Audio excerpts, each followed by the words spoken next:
Bonjour Père Mathieu. Bonjour Père Pascal. Comment va Père Mathieu? Ça va très bien. Et comment va le Père Pascal? Eh ben, depuis quelques minutes, ça va moins bien. Peut-être parce que je suis là. Frères et sœurs, nous sommes 10 minutes pour Jésus. Vidéo 16. Oui. On est de plus en plus rapide, c'est incroyable. Et donc nous allons vivre prochainement Un bel événement. un bel événement qui est la Croix Glorieuse et donc à cette occasion on pourra bénir le buis qu'on n'a pas béni au rameau. Exactement. Et donc on s'était dit, tiens, pourquoi ce serait peut-être intéressant qu'on s'arrête sur ce qu'est la croix pour en finir pour nous. Et pourquoi on parle de croix glorieuse, Voilà. pourquoi il y a une célébration de la croix glorieuse. Et donc voilà, on va s'arrêter un peu là-dessus avec vous, et puis peut-être vous donner matière à réfléchir, et peut-être retrouver le sens profond de la croix. C'est une vidéo, frères et sœurs, qui va être tellement magnifique qu'elle peut vous paraître chargée. Voilà, mais c'est donc lundi prochain, donc tous les 14 septembre, on fête la Croix Glorieuse. Et c'est quand même un mystère, quelque chose de compliqué, la souffrance humaine, la croix. Voilà. Les chrétiens ne se cachent pas, ne font pas comme s'il n'y avait pas de problème sur la terre. Bien sûr que si. Et quand Jésus meurt sur la croix, et que les chrétiens ont comme signe la croix, c'est que c'est au cœur de notre foi. Et le 14 septembre, nous disons que cette croix, elle est glorieuse. Qu'est-ce que ça veut dire, cher Père Pascal, que la croix est glorieuse? Pourquoi elle est glorieuse? D'abord parce que la croix en elle-même, elle nous dit quelque chose d'essentiel, c'est que avec le Christ sur la croix, il y a tout notre péché qui est crucifié avec lui, parce qu'il emmène tout ça avec lui d'une certaine manière. Et puis Jésus ne va pas rester sur la croix. Et donc il y aura aussi, il y a la résurrection. Mais la croix nous dit profondément, voilà, elle est glorieuse parce qu'elle nous sauve. Elle nous sauve de notre péché, elle nous sauve du mal. L'amour qui se donne totalement, nous sauve de tout cela. On ne peut pas s'en rendre compte, entre guillemets, si en ce moment tout va bien. Nous, les chrétiens, nous sommes à fond sur le salut. Le salut. Mais quelqu'un qui, voilà, la famille, ça va, la voiture, ça va, le travail, ça va. Si tout va bien, en fait, il ne se rend pas compte que dans sa vie, il a besoin d'être sauvé. Et c'est pour ça que de temps en temps, on prêche pour rappeler, il y a du péché dans le monde, dans nos propres cœurs, dans le cœur de notre frère, parfois plus dans le cœur de notre frère que dans le nôtre, mais on a besoin tous les deux d'être sauvés. Et le Seigneur, Jésus, en fait, en mourant sur la croix, il nous dit deux choses. Il nous dit, en fait, vous êtes pécheurs, vous vous en rendez pas compte. Mais votre péché m'a obligé à mourir sur la croix. Donc vous êtes pécheurs, les amis. Rendez-vous compte, s'il vous plaît, du mal que vous faites, ou plutôt de tout le bien que vous ne faites pas.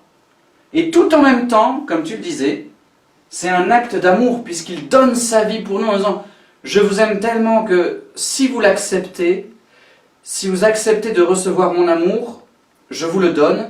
C'est-à-dire que l'amour que je donne à la croix, dans mon sacrifice à la croix, remplace, paye, c'est la rançon, c'est le remplacement, je ne sais pas comment le dire, de tout l'amour qu'il n'y a pas dans votre vie.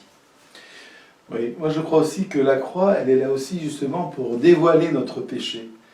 Parce que je me dis, quand on est devant la croix et qu'on regarde l'amour total qui se donne, ça révèle forcément nos manques d'amour. Ça révèle forcément nos difficultés d'aimer. Et du coup, c'est la croix qui nous révèle notre part de péché, même non pas pour nous culpabiliser ou quoi que ce soit, pour entendre dire Jésus, je suis venu te sauver. Je suis venu te dire que mon amour, qui se donne totalement sur la croix, est pour te sauver de tes manques d'amour que tu n'arrives pas à donner. Et pour te pousser à changer ton cœur et à apprendre en contemplant la croix, en contemplant l'amour qui se donne, te dire mais comment moi je me donne aux autres? Comment j'aime les autres? Et alors je te vole ta répartie parce que tu m'as dit que c'était ce que tu voulais dire, mais j'ai l'impression que ça vient maintenant. Vas-y. C'est pourquoi est-ce que les chrétiens porte une croix?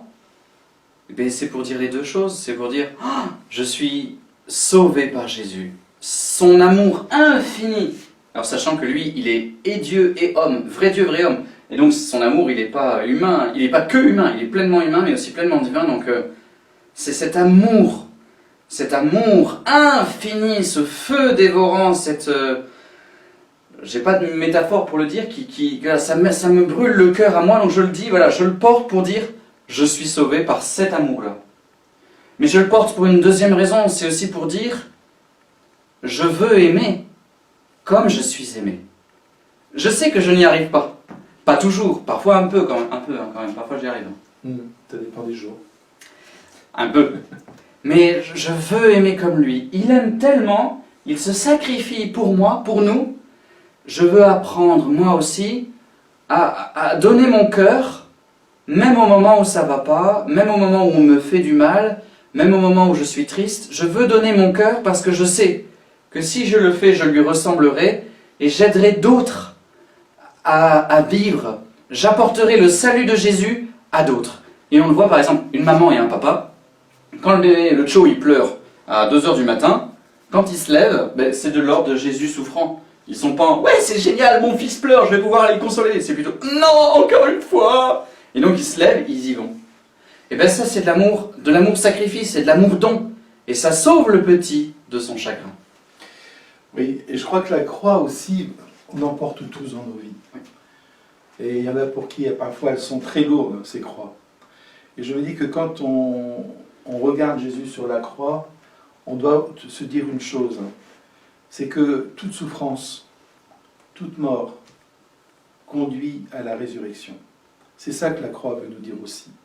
C'est-à-dire qu'il faut passer par la croix. Et Jésus ne s'en cache pas, il nous dit, si vous voulez me suivre, ben, il va falloir porter votre croix. C'est-à-dire qu'il y aura des moments dans votre vie où ça ne sera pas facile. Il y a des moments dans votre vie où ça sera lourd. Mais une chose est sûre, il nous dit aussi, c'est qu'il ne nous laissera pas tomber. Ça veut dire que cette croix, vous savez, Jésus, il a eu un Simon de Cyrène pour l'aider à porter sa croix. Eh bien, c'est Jésus maintenant qui se fait Simon de Cyrène pour nous, d'une certaine manière, et qui nous aide à porter nos croix si nous lui faisons confiance, pour nous conduire au bout du chemin, et pour nous faire dépasser la mort, pour nous conduire à la vie. Donc quand on regarde la croix, ce n'est pas un signe de mort, c'est un signe d'espérance, d'un amour qui s'est complètement donné, d'un amour qui me donne à donner mon propre amour, et d'un amour qui me dit, ne t'inquiète pas, au bout du chemin, il y a la vie. Du coup, on vous invite, les frères et sœurs, à vous poser la question, en ce moment, quelles sont les croix, ou la croix de votre vie, qu'en fait il faut porter. On n'a pas le choix si on veut aimer, on est obligé d'assumer cette souffrance-là. Donc on vous invite à vous poser la question, quelle est ma souffrance? Ensuite, est-ce que je crois que Jésus peut me sauver? C'est-à-dire, est-ce que je veux bénéficier de ce même amour pour pouvoir porter la mienne? Comme voilà, Jésus va m'aider à porter la mienne, mais aussi, il donne sens à ma souffrance en disant, si tu donnes ton cœur dans cette souffrance, tu vas porter du fruit, tu vas donner la vie. Tu vas donner la vie aux autres, à toi-même aux autres. Est-ce que tu acceptes de croire que la croix conduit à la gloire, que la croix conduit à la résurrection?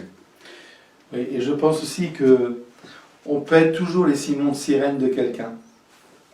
Ça veut dire que, voilà, on a probablement autour de nous des gens qui souffrent, pour qui c'est vraiment lourd à porter. Voilà, on peut être leur Simon de Cyrène par un sourire, par une parole, par un geste de tendresse. Comme d'autres ont été souvent des Simons de Cyrène pour nous. Parce que si vous relisez un peu votre vie, je me dis que vous pouvez vous apercevoir souvent que dans les moments difficiles où vous avez dû la porter, votre croix, il y a eu parfois quelqu'un qui est venu vous aider par une parole, par un geste. Voilà. Et ça, je crois qu'on n'est jamais seul. On n'est jamais seul dans nos chemins de croix. Jamais seul. Il y a Marie qui est là, qui a rencontré son fils. Il y a Véronique qui est là pour essuyer notre visage. Il y a Simon de Cyrène qui est là pour nous porter. C'est tous des gens qui nous ont aidés d'une manière ou d'une autre à dépasser nos croix, nos doutes et nos peurs. Cher Père Pascal, nous arrivons largement à nos 10 minutes. Tu voulais encore nous dire des petites choses, puisque donc lundi 14 septembre, comme tous les 14 septembre, c'est la Croix Glorieuse, mais exceptionnellement, puisque notre fête de rameau s'est fait covidiser, nous allons faire un rameau lundi soir prochain à 19h. Voilà, 19 heures à l'église de Gemont ou à l'église Saint-Pierre-Saint-Paul.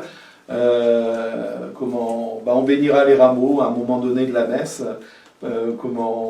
Voilà, parce que c'est le signe de la vie qui l'emporte toujours. La croix n'est pas un arbre mort, hein. C'est un arbre de qui jaillit la vie. Exact. Et les rameaux, c'est ça que ça exprime. Alors, en allant déposer les rameaux sur vos tombes ou sur le crucifix de la maison, ben, c'est une manière de dire, moi je crois que de toute façon, au-delà de la croix, il y a la vie. Si vous avez cette branche chez vous, ça veut dire je crois que l'amour de Jésus et mon amour triompheront de nos croix. Voilà, et donc peut-être à lundi pour ceux qui le peuvent. Certainement.